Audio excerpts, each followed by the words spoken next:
Yeah, a lot of people back then used to smoke like an old Buick, but nowadays you got these kids running around trying to smoke that marijuana, as they call it. And it just reminds me of a certain film that I used to see back in the day in the theaters.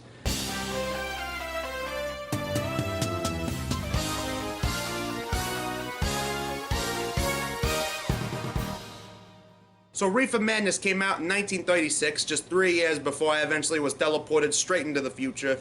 But I'm willing to tell you people about it because some of you kids out there nowadays probably don't even know about it. It was meant to be an educational film to tell people about the dangers of smoking the devil's cabbage. So the film is told in flashback from the perspective of a doctor who knows about this small-time gang of goons, these crooks, these drug dealers, going around trying to recruit a bunch of young kids to be part of their little racket. The kids in question are our main characters. You got 2 boys and 1 broad, and they're trying to get them over to their side. These are good kids. You know they're good kids because one of them doesn't drink soda pop, probably because it has cocaine in it. Someone had to tell me that they apparently don't do that anymore, but still, I don't trust the soda pop.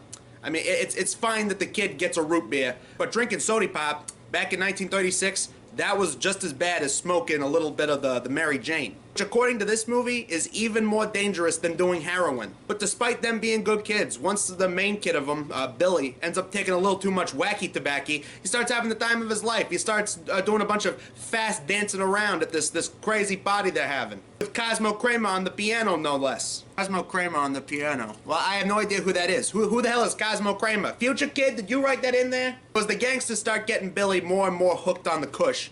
Eventually, he starts doing a bunch of bad things. Like he ends up hitting somebody with his car.